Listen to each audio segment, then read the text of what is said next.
성경이 하나님의 말씀인 증거에 대해서 우리가 좀 살펴보려고 합니다. 성경이 과연 하나님의 말씀인가?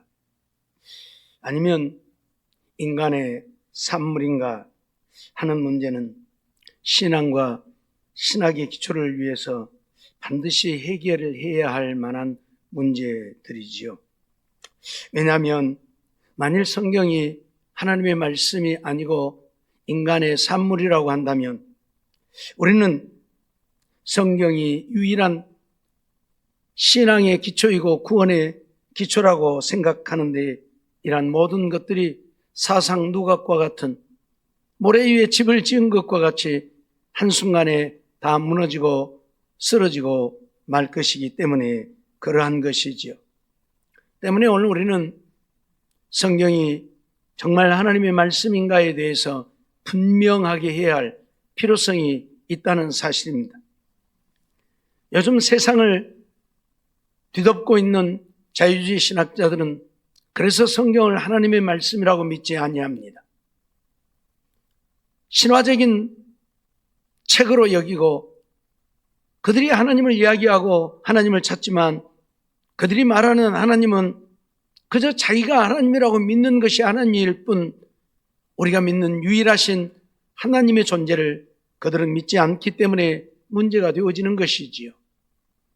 그러다 보니 전능하신 하나님 만군의 여호와가 살아있는 하나님이 아니기 때문에 이 성경에 기록되어진 것들도 사실이 아니라는 것이고, 그래서 믿지 않는 것이고, 그러나 우리가 하나님을 이야기하고 하나님을 말하면서 성경을 안 믿으면 안 되니까 이 성경을 전부 두드러 고쳐가지고 우리 머리로 이성으로 이해되게 만들어서 믿으려고 한다는 사실이죠. 어떻게 보면 그것도 믿음이라고 말할 수 있을 것입니다. 믿기는 믿으니까.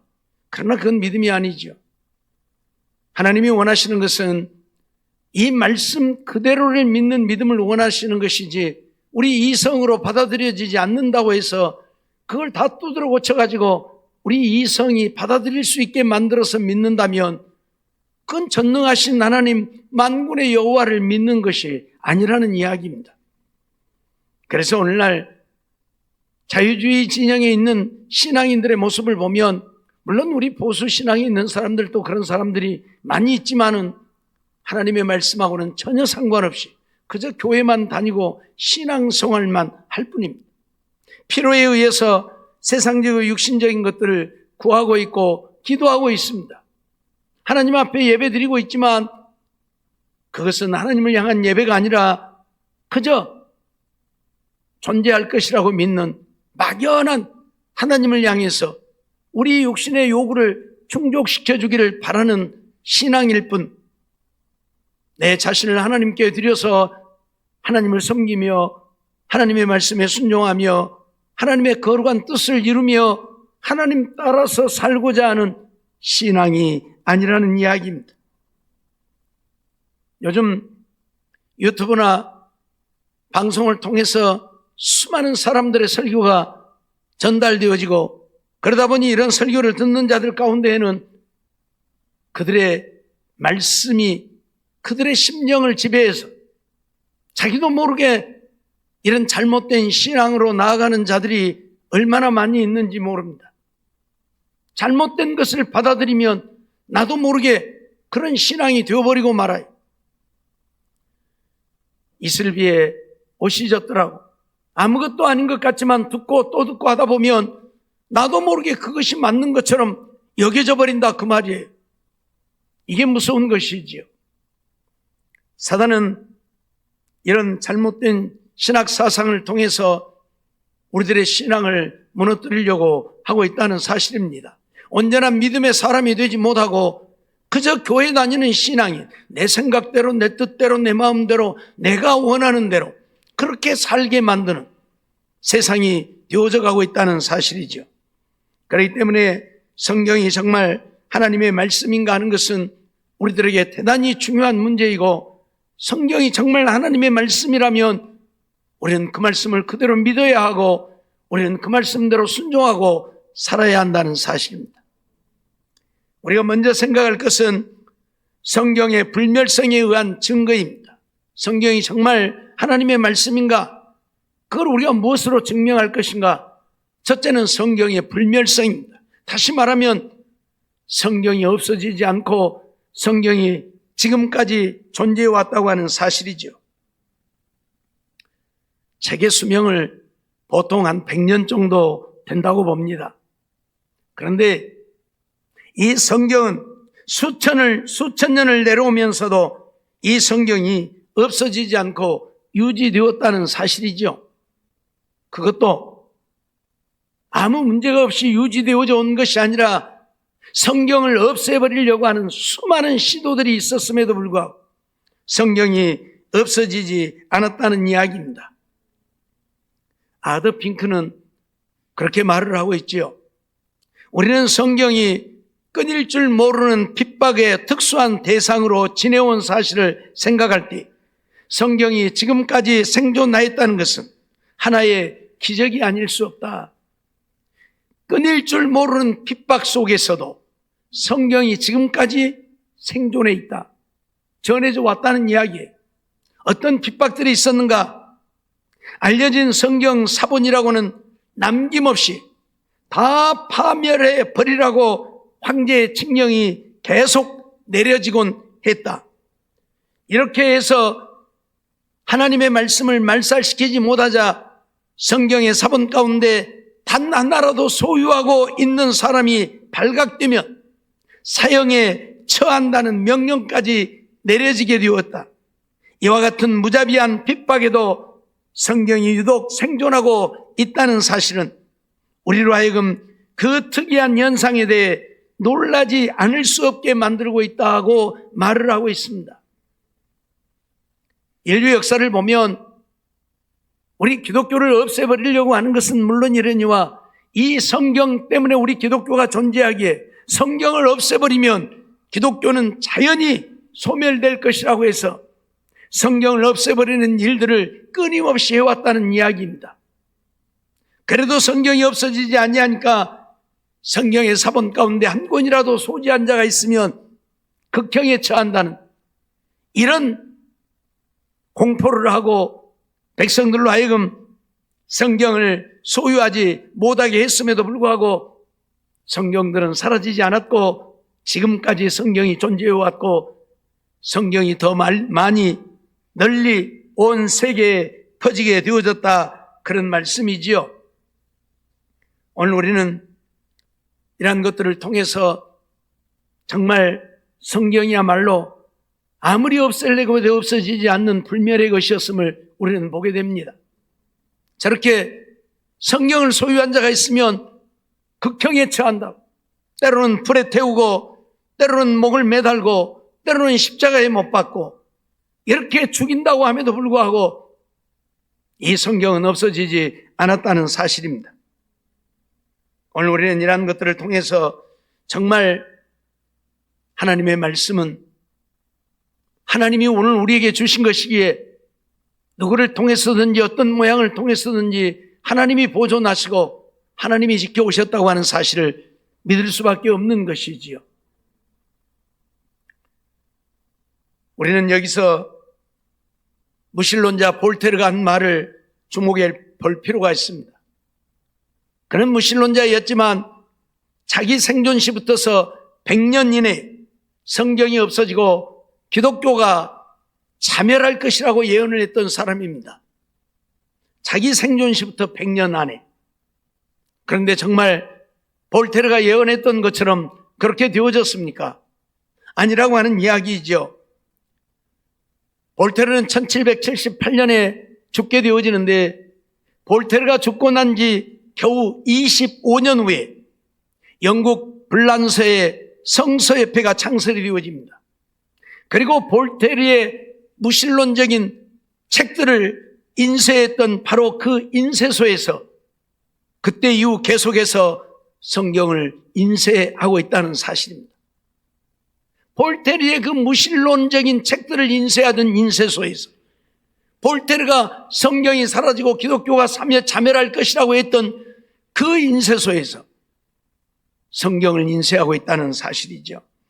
오늘 우리는 아무리 성경이 없어질 것이라고 기독교가 자멸할 것이라고 선언을 해도 그것은 인간의 말일 뿐이고 성경은 하나님의 말씀이기 때문에 성경은 없어지지 않는다는 사실이고 지금도 성경은 전 세계적으로 퍼져나가고 있음을 우리는 보게 되어지지요. 우리가 이러한 것들을 통해서 정말 하나님이 원하시는 것은 하나님이 주신 말씀이 오늘 우리에게 들려지고 전해지고 우리가 그 말씀을 지키고 그 말씀 속에 사는 것입니다. 엘리엇이라고 하는 신학자는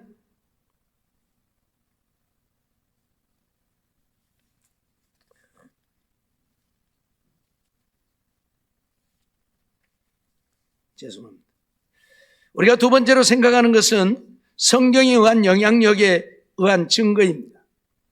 성경이 어떤 영향력을 발휘했는가에 대해서 우리가 살펴보면서 그러기에 성경은 하나님의 말씀이라 그런 이야기이죠.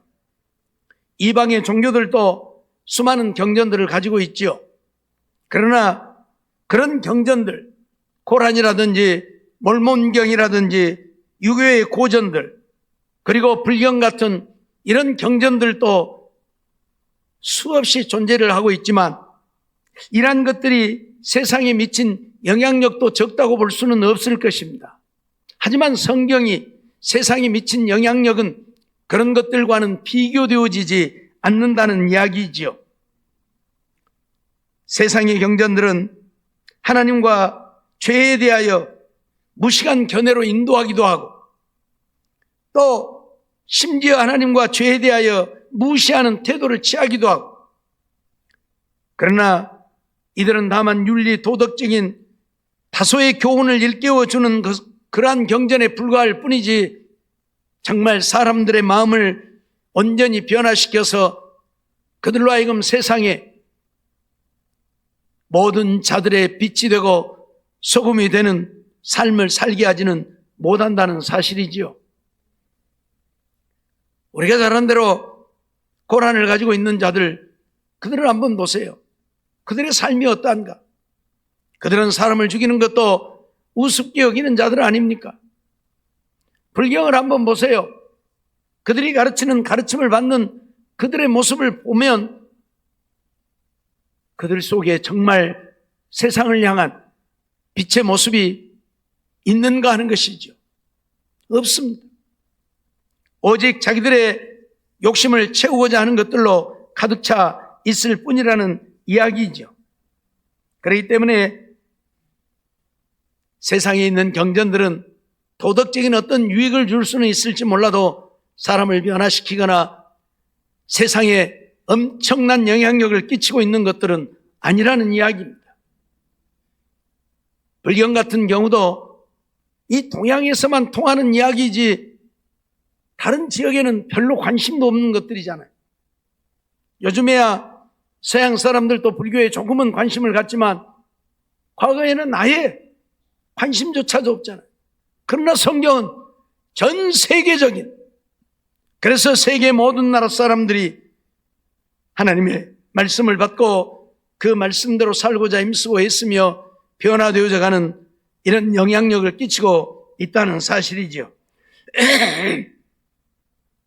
우리는 성경은 예술, 건축, 문학, 음악 분야의 창조적 활동의 최고의 형태를 지니도록 인도했다는 사실을 잘 알죠. 우리가 잘 아는 라파엘이나 미켈란젤로, 레오나르도 다빈치 같은 그 유명한 그림들, 더더군다나 베토벤이나 핸델의 작곡 같은 어마어마한 음악들, 그리고 유럽과 아메리카의 대사원과 성소들을 우리는 생각해 볼 수 있습니다. 이것들이 다 세계적인 그림이나 음악이나 건물들이 하나님을 믿는 믿음의 백성들에 의해서 탄생했다는 이야기죠. 이것은 라파엘의 유명한 예수님과 마리아의 그림이죠. 그런가 하면 미켈란젤로는 천지 창조의 그림을 그려서 세계적인 화가가 되어진 사람이기도 하죠. 우리가 잘 아는 레오나르도 다빈치는 최후의 만찬의 그림을 그려서 세계적인 화가가 되어진 사람들이죠. 우리가 세계적인 화가를 이야기할 때에 이들보다 더 뛰어난 화가들이 없음을 압니다. 다 이들이 믿음의 사람들이에요. 하나님의 말씀을 믿고 믿음으로 살면서 하나님이 주신 영감을 통해서 이런 세계적인 그림들을 그리게 되어졌다는 이야기지요. 말씀드렸던 것처럼 베토벤이나 핸델 같은 그러한 자들도 다 믿음의 사람들로서 세계적인 음악을 작곡한, 지금도 그들의 노래가 전 세계에서 불려지고 있고 연주되어지고 있다고 하는 사실들입니다. 뿐만 아니라 우리가 잘 아는 대로 웨스트민스터 사원인데 그때 당시에 이런 어마어마한 건축을 할 수 있었던 것도 다 믿음의 사람들의 작품이라는 이야기입니다. 이것은 독일에 있는 쾰른 대성당인데 지금이야 기술이 좋아서 이런 건물들을 짓지만 그때 당시에는 상상할 수 없는 이 엄청난 건물들을 믿음의 사람들이 다 만들었다는 이야기입니다. 세계 어디를 가도 그 나라에 정말 보물이라고 여겨지는 것들은 믿음의 사람들에 의해서 되어진 것들이죠. 그만큼 성경은 세계에 엄청난 영향력을 끼쳤다고 하는 것을 오늘 우리에게 말씀하고 있고 가르쳐주고 있습니다. 때문에 오늘 우리는 성경이야말로 이 세상에 존재하고 있는 다른 종교의 어떤 경전보다도 세계 모든 만민들에게 어마어마한 영향력을 끼쳤다고 하는 사실을 우리는 인정해야 합니다. 그러기에 오늘 우리는 성경이 하나님의 말씀이라고 믿는 것입니다. 우리가 세 번째로 생각하는 것은 이적과 예언에 대한 증거입니다. 성경에는 수많은 예언들이 기록되어져 있고 이적들이 기록되어져 있습니다. 그런데 이런 예언이 그대로 이루어지고 이적들이 일어나는 종교가 이 땅에 어떤 종교가 있습니까? 아무도 없잖아요. 아무도 없습니다. 오직 기독교에서만 일어나는 이적들이고 기독교에서만 일어나는 예언의 성취라고 하는 사실을 우리는 잊어버려서는 아니 될 것입니다. 성경 역사상 모세와 여러 선자들을 통해서 또 그리스도의 사도들을 통해서 이 시대에 엄청난 이적들이 일어났음을 우리는 보게 되어집니다. 누가 그런 이적들을 일으켰습니까? 우리가 잘 아는 대로 모세가 애굽에 내린 10가지 재앙, 누가 그런 이적을 일으킵니까? 아무도 없지 않습니까? 홍해를 육지같이 건너게 한 자가 누가 있으며 요단강을 마른 땅같이 건너게 한 자가 누가 있습니까? 그 거대한 여리고성을 한순간에 무너뜨린 자가 누가 있습니까? 아무도 없지 않습니까? 가나안 땅에 살고 있었던 족속들은 그들이 고백했던 것처럼 거대한 아낙 자손들, 네피림의 후손들이었습니다. 거인들이었습니다. 이스라엘 백성들은 그들의 보기에도 메뚜기와 같은 존재일 뿐이었습니다. 그래서 12정탐꾼이 그 땅을 정탐하고 돌아와서 하는 보고는 우리는 가나안 땅에 들어갈 수 없다는 것이 그들의 보고였지 않습니까? 그럼에도 불구하고 하나님은 이스라엘 백성들에게 약속하신 대로 가나안 땅의 족속들을 다 몰아내고 그 땅을 이스라엘 백성들에게 허락해 주지 않았습니까? 이런 역사를 이루는 종교가 지구상에 어떤 종교가 있습니까? 기독교밖에 없다는 이야기. 더 다른 말로 하면 성경에 말씀되어진 대로 하나님은 이루시고 성경에 말씀하신 대로 이적을 통해서 하나님 살아계심을 온 세상에 증거하고 있고 선포하고 있다는 사실입니다. 성경 역사상 이런 선지자들이나 그리스도의 사도들의 시대는 엄청난 이적의 시대였고, 이런 이적은 계시를 전하는 사람들이 그 계시가 하나님에게서부터 온 것임을 믿을 수 있게 하는 신임장과 같은 것이다. 그런 이야기죠. 왜 하나님이 이적을 행하십니까? 하나님 살아계심을 믿게 하는 것이고, 선지자들이나 사도들을 통해서 이적을 행하심도 그들이 하나님에 의해서 세움을 입은 하나님의 백성이라고 하는 사실을 증명하기 위해서 그들에게 이적을 행할 수 있는 능력을 주었다고 하는 이야기입니다. 이런 이적들을 행하는 것은 그들이 하나님의 사람임과 동시에 하나님은 살아계신다고 하는 이런 신임장과 같은 것이 그들에게 주어진 이적이었다. 그런 이야기이죠.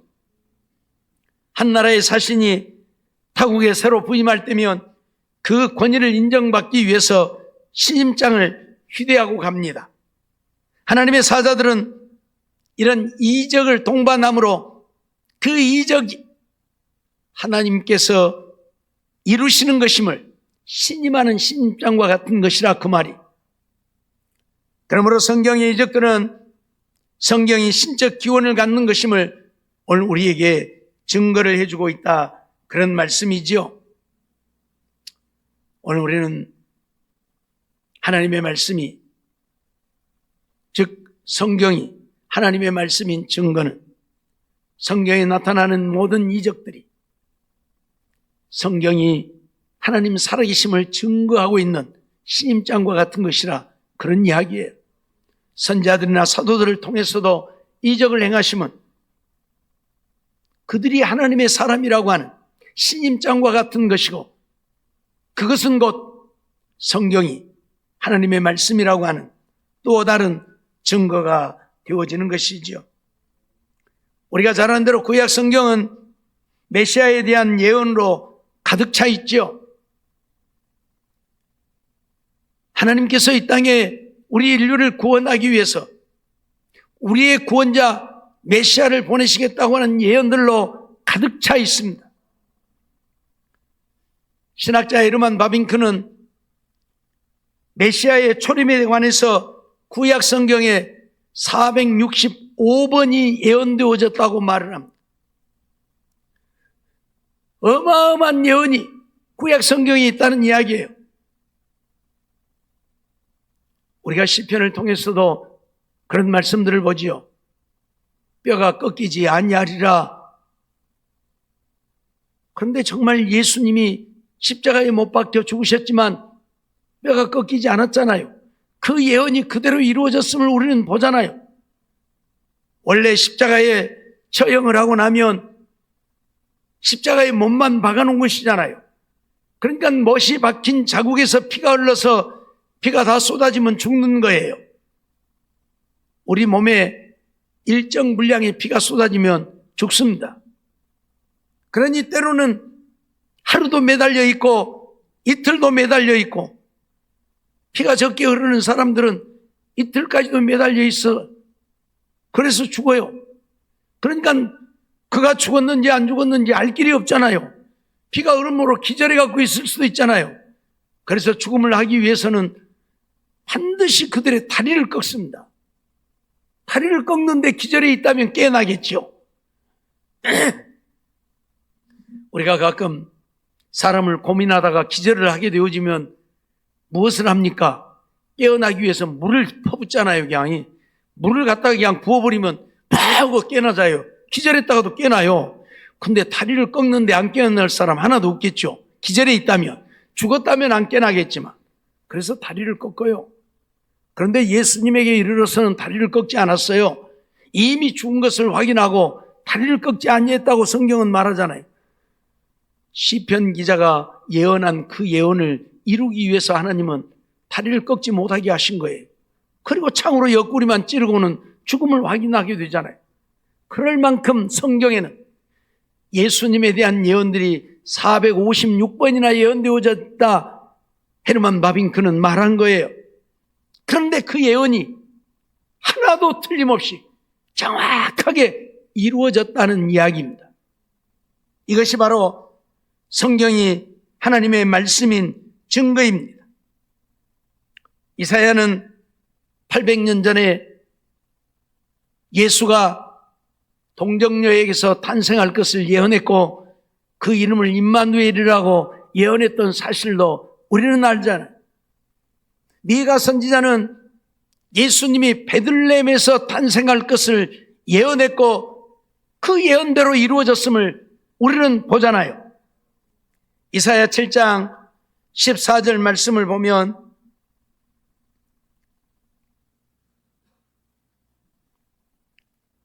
그러므로 주께서 친히 징조로 너희에게 주실 것이라. 보라, 처녀가 잉태하여 아들을 낳을 것이요 그 이름을 임마누엘이라 하리라 말씀하고 있죠. 예수님이 탄생하기 800년 전에 이사야가 이 예언을 하게 되어집니다. 그런데 이 예언대로 그대로 이루어졌지 않습니까? 마태복음 1장 23절 말씀 보면 보라, 처녀가 잉태하여 아들을 낳을 것이요 그 이름은 임마누엘이라 하리라 하셨으니 이를 번역한즉 하나님이 우리와 함께 계시다 함이라 말씀을 하고 있죠. 분명히 예수님의 탄생을 이야기하고 있습니다. 처녀가 잉태하여 아들을 낳을 것이라고 했는데 그 처녀가 바로 마리아이고 마리아에 의해서 이 땅에 탄생한 예수를 임마누엘이라 하리라 하셨으니 분명히 이사야 선지자가 예언한 대로 예수가 탄생되어졌고 예수님이 이 땅에 오신 것은 임마누엘, 우리와 함께 하시기 위해서 이 땅에 오셨다고 선언되어졌고 그대로 이루어졌음을 오늘 우리에게 말씀하고 있는 것입니다. 우리는 하나님의 말씀이 얼마만큼 정확하게 이루어지고 있는가를 보는 것이에요. 800년 전에 예언되어진 사건이 800년 후에 그대로 이루어졌음을 우리는 보게 되는 것이지요. 그런가 하면 미가서 5장 2절 말씀도 보면 베들레헴 에브라다야 너는 유다 족속 중에 작을지라도 이스라엘을 다스릴 자가 네게서 내게로 나올 것이라. 그의 근본은 상고의 태초에니라 말씀하죠. 베들레헴 에브라다야 너는 유다 족속 중에 작을지라도 라고 말을 하고 있죠. 베들레헴이라고 하는 동네는 아주 적은 동네입니다. 요즘 우리말로 하면 어디 총구석이에요. 이름도 없는 그 동네 사는 사람들 외에는 잘 모르는 동네. 그래서 베들레헴이라고 하는 이 이름에는 관사가 붙어 있지 않아요. 대개 지명에는 관사가 붙어 있습니다. 그 동네하고 관사가 붙어 있는데 베들레헴에는 관사가 없어요. 그것은 별 볼 일 없는 동네, 그 말이에요. 그래서 미가 선지자도 베들레헴 에브라다야 너는 유다 족속 중에 작을지라도 라고 말을 해요. 하지만 이스라엘을 다스릴 자가 네게서 내게로 나올 것이라. 근데 그 이스라엘 다스릴 자가 누구라고요? 그의 근본은 상고의 태초에이니라. 그러니까 누굽니까? 하나님이라는 얘기죠. 상고의 태초에 하나님밖에 존재하지 않았잖아요.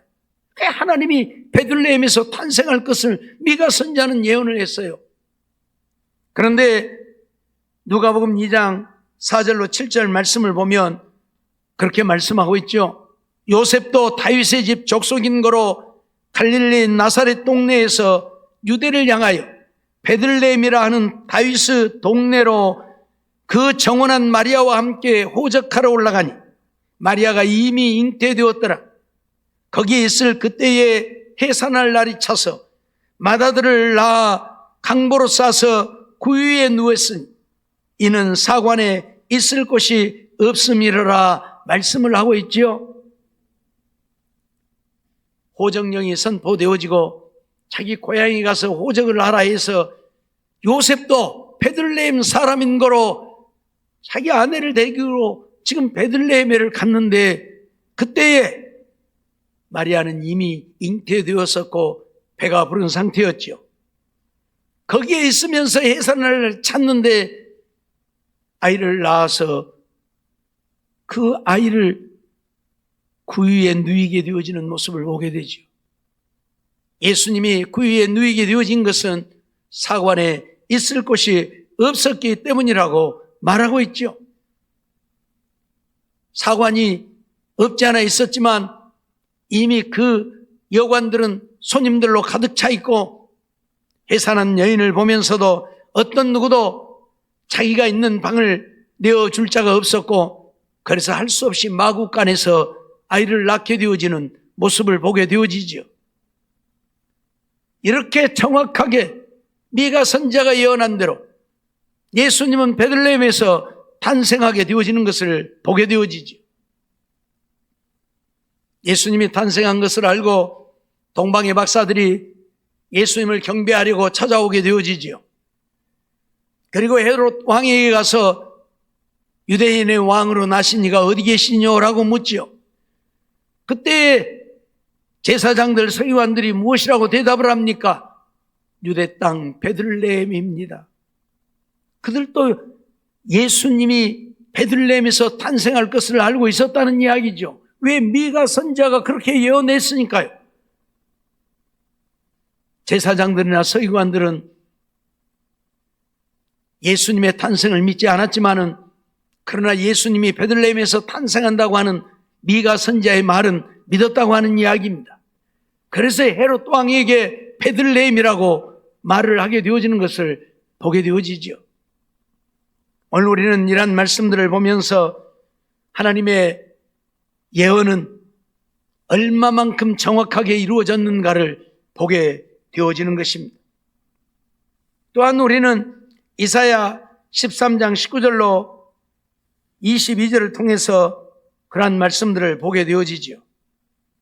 열국의 영광이요 갈대아 사람의 자랑하는 노리개가 된 바벨론이 하나님께 멸망당한 소돔과 고모라 같이 되리니 그곳에 처할 자가 없겠고 거할 사람이 대대에 없을 것이며 아라비아 사람도 거기 장막을 치지 아니하며 목자들도 그곳에 그 양떼를 쉬게 하지 아니할 것이라 예언을 하고 있습니다. 지금 이사야 선지자가 바벨론에 대해서 하는 예언입니다. 멸망당한 소돔과 고모라 같이 될 것이라. 그곳에는 거할 자가 없을 것이다. 사람이 대대에 없을 것이고 아라비아 사람도 거기에 장막을 치지 아니할 것이고 목자들도 그곳에 양떼를 쉬게 하지 아니할 것이라 그렇게 말하죠. 그러면서 오직 들짐승이 거기 엎드리고 부르짖는 짐승이 그 가옥에 충만하며 타조가 거기 깃들이며 들양이 거기서 뛸 것이요 그 궁성에는 씨랑이 부르짖을 것이요 화려한 전에는 들깨가 울 것이라. 그의 때가 가까우며 그의 날이 오래지 아니하리라 예언을 하게 되어집니다. 바벨론의 멸망을 예언하고 바벨론이 멸망하게 되어지므로 그곳에는 사람이 기거하지 않게 되어질 것이고 들짐승들만이 우글거리게 되어질 것이라 예언을 하게 되어지는 것이지요. 그런데 예레미야 51장 29절로 32절 말씀을 보면 땅이 진동하며 고통하나니 이는 나 여호와가 바벨론을 쳐서 그 땅으로 황무하여 거민이 없게 할 경영이 섰음이라 말씀하죠. 이사야 선지자가 예언한 대로 하나님께서는 바벨론 땅을 고통하는 땅으로, 그래서 그 땅을 쳐서 황무하여 거민이 없게 할 것이라고 선언을 하고 있다는 사실이죠. 바벨론의 용사는 싸움을 그치고 그 요새에 머무르나 기력이 쇠하여 여인같이 되며 그 거처는 불타고 그 문빗장은 부러졌으며 보발꾼이 달려 만나고 사자가 달려 만나서 바벨론 왕에게 고하기를 그 성읍 사방이 함락되었다 고하게 될 것이라고 선언을 하죠. 모든 나루는 빼앗겼으며 갈밭이 불탔으며 군사들이 두려워하더이다 하리라 선언을 하고 있습니다. 이사야 선지자가 예언한 대로 하나님은 그 예언을 이루시겠다고 선언을 하고 있는 것이고, 우리가 잘 아는 대로 훗날 바벨론은 하나님이 말씀하신 대로 그렇게 멸망하고 말았습니다. 다 불타버리고 그 거대한 성이 황무지가 되어서 들짐승이 거하는 그러한 땅이 되어버리고 말았다 그 말입니다. 하나님의 예언이 얼마만큼 정확하게 이루어지고 있는가를 보면서 성경은 하나님의 말씀입니다. 정확무오한 하나님의 말씀입니다. 마태복음 말씀을 드렸던 것처럼 1.1획도 없어지지 않냐고 이루어지는 정확한 하나님의 말씀이다. 그것을 이런 이적이, 예언이 오늘 우리에게 증명해 주고 있다. 그런 말씀이에요. 우리는 성경이 아무리 없애려고 해도 없어지지 않고 지금까지 존재하고 있다는 사실 속에서, 그런가 하면 성경이 온 세계에 미친 영향력을 통해서 성경은 하나님의 말씀인 것을 우리는 보게 되어지는 것이고, 또 성경에 예언되어지고 성경에 나타난 이적을 통해서 하나님의 말씀은 살아계신 하나님의 말씀이 분명하다고 하는 것을 우리는 보게 되어지는 것입니다. 그런데도 오늘날 수많은 사람들이 성경을 믿지 아니합니다. 그 말씀을 믿지 못하고 인간의 생각으로 말씀을 바꾸고 성경을 신화라고 말합니다. 말이 안 되는 이야기들을 하고 있어. 그러면서도 그들은 하나님을 찾고 있고, 그러니 입술로는 하나님을 찾지만 그들 속에는 하나님이 존재하지 아니하니까 그들의 모습을 보면 세상적이고 육신적인 것으로 가득 차 있을 뿐입니다. 그러니까 맨날 세상 것만 추구하잖아요. 예? 오늘날 우리 한국 교회의 거대 교회들이 지금 어떻게 무너져가고 있습니까? 세상 것, 육신의 것을 탐해서 그것으로 인하여 무너져가고 있지 않습니까? 예? 어마어마한 돈들을 착복하고 있어서도 안 되고 있을 수 없는 일들을 행하는 그런 모습을 우리는 보게 되어지는 거예요. 어떤 것을 잠깐 보니까 그 옛날에 가난해서 먹을 것 없는 사람들 구율미락 해가지고 그 쌀 갖다가 밥에 갖고 나눠주고 했잖아요. 그런데 그 구율미를 빼돌린 사람들도 있더라고요. 세상에 그 한 끼 먹을 것이 없어서 하루에 겨우 한 끼 얻어먹고 사는 그 사람들의 것을 빼앗아 가지고 자기들의 주머니를 책복하는 사람들도 있다니. 그들이 인간입니까? 자기들은 부자요, 고관 대작들이에요. 그런데도 세상에 하루에 한 끼 그것 먹는 것도 배불리 먹여주지 않냐고 그걸 빼앗아 가서 자기들의 주머니를 채우는, 그들은 인간이 아니죠. 그들은 하나님을 두려워할 줄 모르기 때문에 그렇게 살았을 것입니다. 그러나 오늘날도 그러고 있다 그 말이에요. 거대한 교회, 그들이 바로 그렇게 하고 있어요. 뒤에서는 전부 돈 착복해가지고 어마어마한 돈들을 자기 먹고 살기 위해 쟁여놓고 자식 대대로 물려주려고 하고. 예? 우리가 잘 아는 대로 어떤 교회도 아들한테 그 교회에 물려주려고 했다가 교단적으로 어마어마한 문제가 생겼으면 끝까지 물려주잖아요. 끝까지 물려주잖아요. 이게 뭐 하는 거예요? 하나님이 있다면 결단코 그렇게 못하죠. 하나님이 없으니까 그렇게 하는 거예요. 세상적인 육신적인 것밖에 없어요. 하나님을 왜 찾습니까? 나를 위해서 하나님을 찾는 것뿐이에요. 하나님의 이름을 부르는 것뿐이에요. 하나님을 증거하는 것뿐이에요. 이건 말이 안 되는 이야기죠. 사랑하는 성도 여러분, 성경은 하나님의 말씀입니다. 그렇다면 오늘 우리는 하나님의 말씀대로 믿어야, 오늘 우리는 하나님의 말씀대로 순종하고 살아야 합니다. 그렇지 않는다면 오늘 우리는 하나님 앞에 우리의 믿음을 인정받지 못하고 아무리 하나님을 불러도 하나님을 찾아도 그들은 하나님 앞에 버림받고 영원히 멸망하게 되어질 것입니다. 그러므로 세상 것 육신의 것을 위해 사는 우리가 아니라 진정 하나님의 말씀 따라 하나님의 거룩한 뜻을 따라 사는 우리가 되어서 하나님 앞에 우리의 믿음을 인정받고 하나님 앞에 살았다 칭찬받고 하나님 주시는 은혜와 복을 누리며 살다 하나님 나라에 갈 수 있는 우리 모두가 되어지기를 주의 이름으로 축원합니다. 기도하겠습니다. 사랑과 은혜가 충만하신 하나님 감사합니다. 오늘도 저희들을 사랑해 주시고 부르시고 인도해 주시고 또 하나님 앞에 나와 예배드리게 하심을 감사합니다. 오늘도 주신 말씀 기억하고 성경이 하나님의 말씀인 증거는 성경을 없애고 기독교를 말살하려고 하는 자들이 세상에 수없이 일어났고 끊임없이 일어났지만 그럼에도 성경이 없어지지 않았다고 하는 것은 하나님의 말씀이기 때문이요, 성경이 인류 역사에 끼친 영향력을 보면 세상의 어떤 경전에서도 찾아볼 수 없는 어마어마한 역사를 일으켰다는 사실 속에 성경은 하나님의 말씀인 것이 분명하고, 성경을 통해서 나타나진 이적과 예언이 그대로 이루어진 사실을 통하여 볼 때에 성경이 하나님의 말씀이 아니고는 그러한 일들이 일어날 수 없음을 우리는 보게 되어지는 것입니다.